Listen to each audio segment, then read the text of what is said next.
In this Dragon's Dogma 2 video, we're going to be talking about pawns, everything you could possibly want to know about pawns in Dragon's Dogma 2. We're going to cover in this video, including specializations, inclinations, how to get your pawn to fall in love with you, how to get rid of your pawn's scars, what skills to use for them in combat, how to use their commands, etc. So if you've been wanting some good information about pawns, watch on to find out. So the first thing we're going to talk a bit about with pawns is inclinations. There are 4 inclinations for your pawns that you can choose during character creation, and anyone will choose for their pawn. There are calm, kind-hearted, simple, and straightforward. Calm is effectively a type of personality for your pawn that's going to make them tidy with their inventory. They'll dispose items that don't seem useful, like rotten food, and they'll try and prevent you from eating things like that as well. And they tend to play more defensively in combat and use ranged attacks. So this would be good on like maybe a archer or maybe a sorcerer or a mage. Kind-hearted are very friendly and loyal. They prioritize aiding and saving allies in combat. For instance, like if one of your other pawns is down, they might carry them over to you. This is very good on mage pawns, particularly because they tend to be set up to heal their party, but you can also put it on other pawns. And the simple inclination is an inclination that makes pawns really like gather items on the landscape. They'll want to explore areas and hand you things they've found. They'll craft curatives and implements that can help you or assist you in combat. And it's really good to have at least one of these in your party, in my opinion. If you're somebody who doesn't like picking up all the loot off the bodies after combat, having at least one simple companion in your party can help make that easier for you.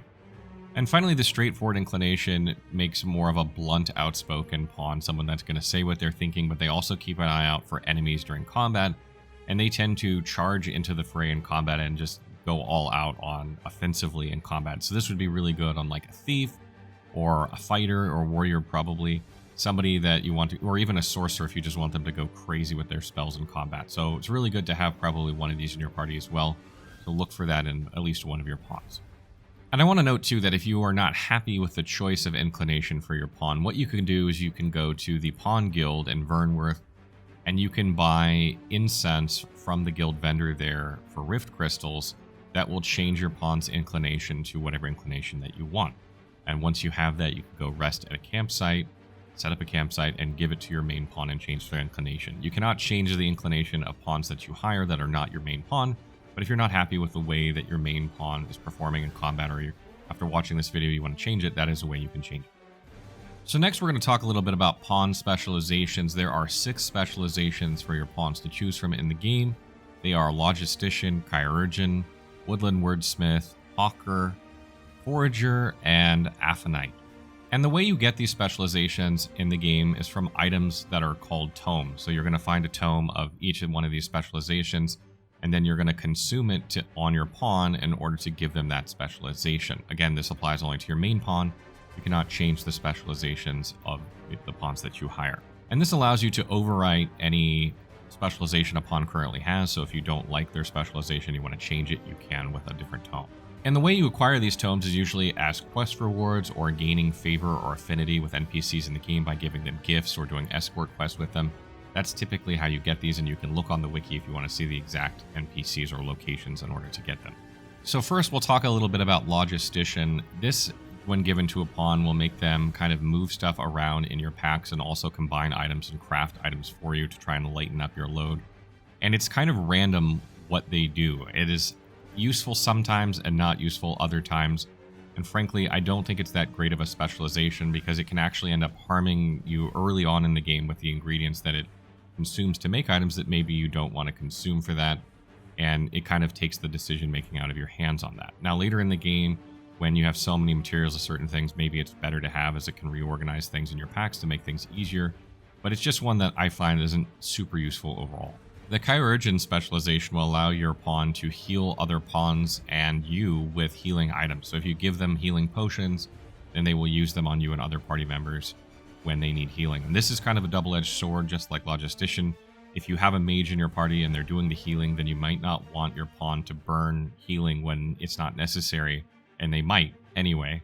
So I don't find this is particularly great. However, it's not terrible to have on your mage pawn if your mage pawn is doing the healing anyway. That way, like maybe they can give themselves some healing items if they're like silenced or something like that, they can still pull off some heals. Woodland Wordsmith allows your pawn to translate Elvish for you so that when you're in Sacred Arbor, you can understand mostly what the vendors are saying, but also other NPCs in the area. And this is really only that useful, in my opinion, when you're trying to buy stuff or enhance your gear, you know, at the blacksmith there. Otherwise, it doesn't have such a great use. But I will say that if you put this on your pawn, it is probably more likely they will get hired, simply because it's, you know, when people are at that part of the game, it can be very useful to have this. So next we come to the Hawker Specialization, and this will make it so that your pawn will offer to sell things for you when you are heavier, more on your carry weight, particularly like if you're camping or something like that. You can talk to them and they will clear out almost everything in your inventory and give you gold for it. So this is another double-edged sword one where you have to be careful about what's in your inventory, because you might accidentally sell things you don't want to sell, because it's an all or none proposition in most cases. It won't sell your equipment and camp kit or something like that, but it might sell your potions or your curatives, or maybe ammunition if you're playing an archer. So it's best to keep those things on your main pawn before you do this.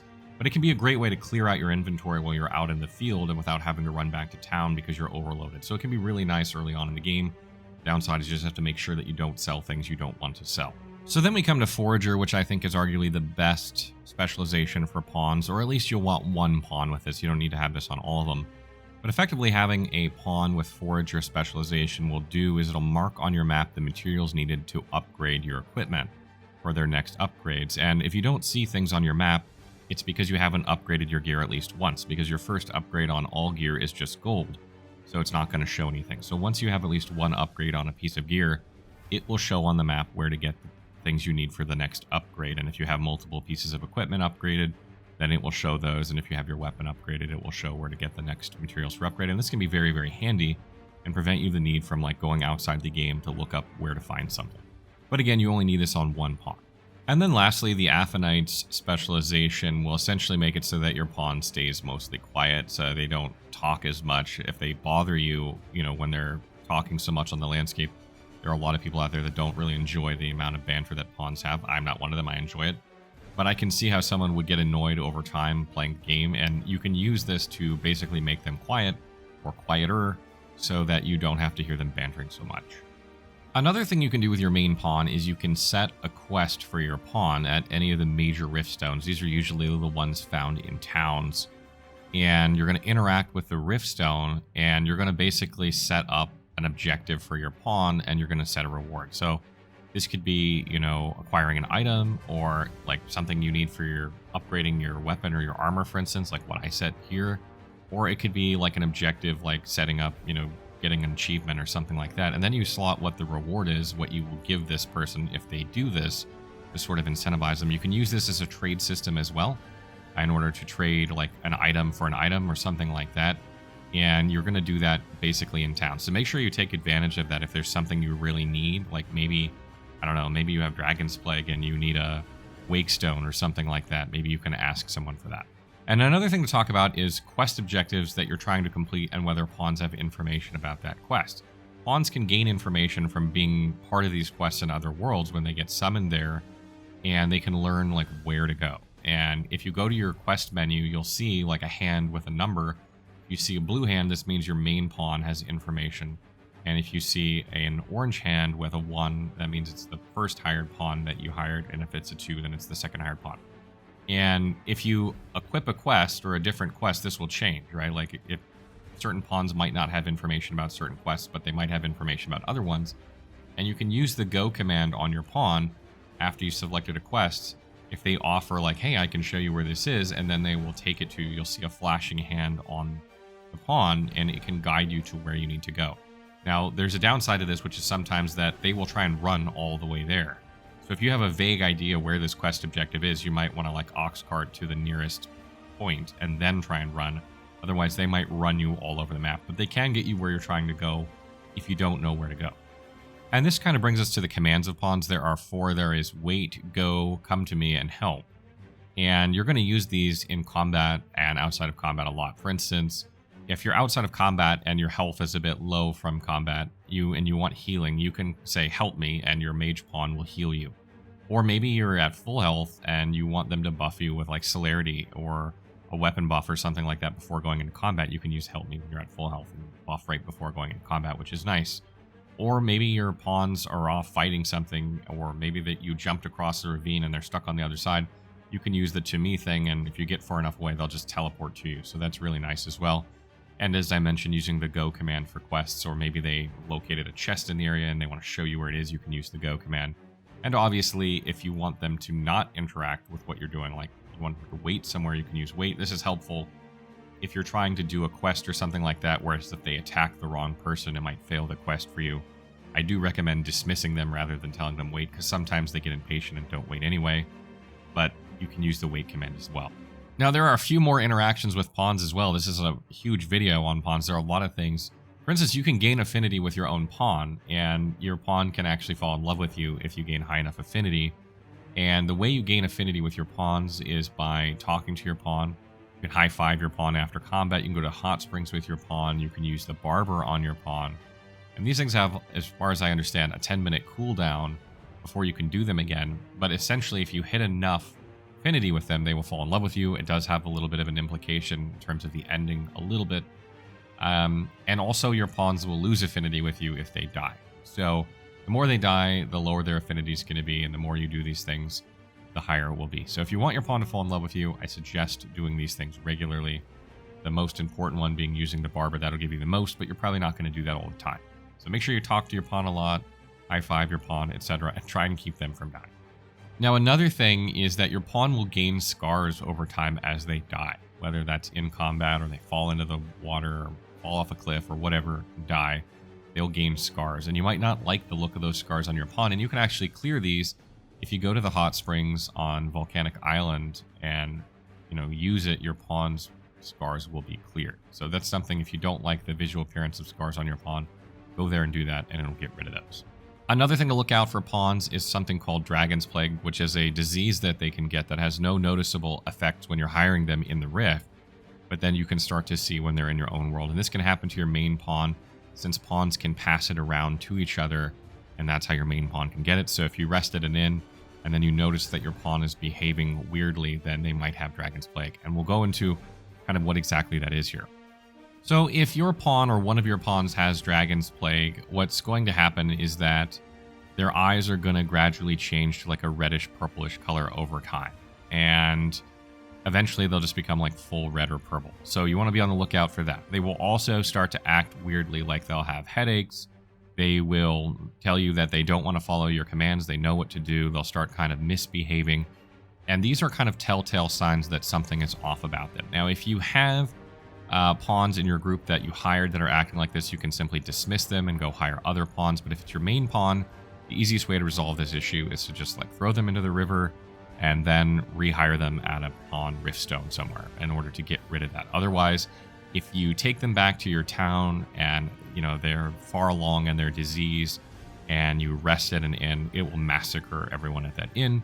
And even though some of these NPCs will respawn over time, you might have to go around using wake stones on people to revive them, or use the Eternal Wake Stone from the Sphinx quest line to revive them, and it can be devastating. So you need to keep an eye out for these signs on your pawn and your pawns, and it's not always immediately obvious. So keep a lookout for those and make sure that if you see anything fishy, that you dismiss those pawns or get rid of your pawn and then rehire them. So the last thing we're going to get into on pawns is augments and skills, and which to use on your pawns. Now, obviously, depending on what pawn, what class your pawn is, these are going to vary a little bit, but there are some great augments for pawns in general, and I want to go through those real quick before talking about skills. So first of all, provocation is great. If you have a pawn that's, a fighter or a warrior that's going to be your tank, you're going to want that on that pawn. Try and find a pawn that has that, or if your main pawn is one of those, use that to make sure that they have more aggro.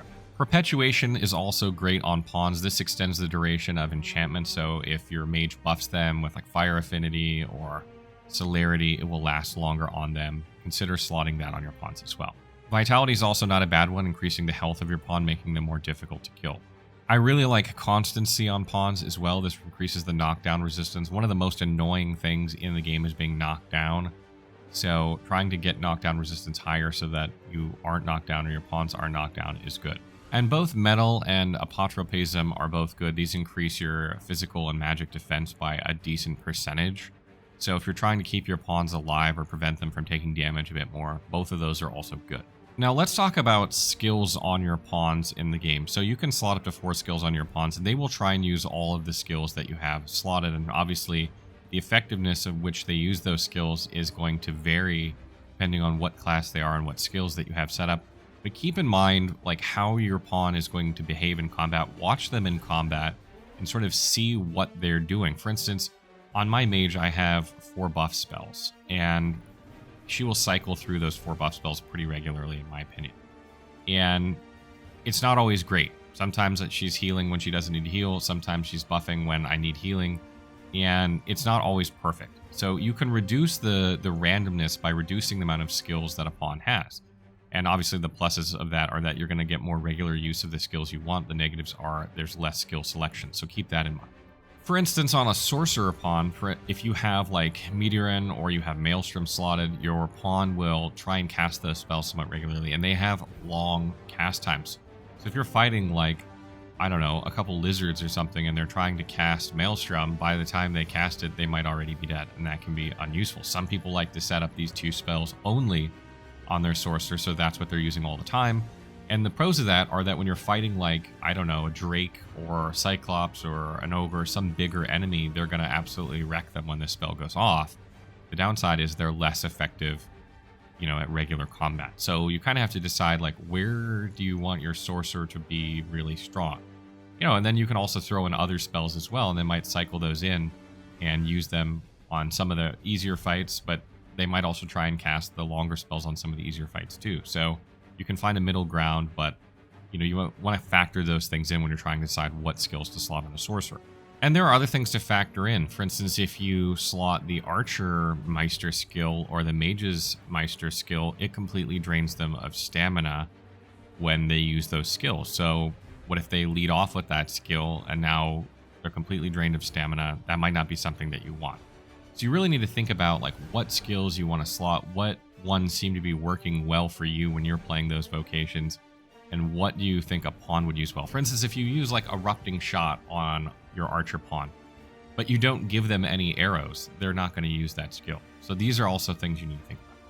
So that kind of wraps up our video on pawns. I hope you guys learned something, even if you knew some of this already. There's a lot of information out there on pawns, and obviously we're learning new stuff every day, and I wanted to wait a little bit to make this video so I could sort of aggregate a lot of information into one video and have less speculation and more actual information. And as always, if you have other tips about pawns, please leave them in the comments because I know there's more information out there. And if you have questions, leave them there as well, and I will try and answer them as soon as I can.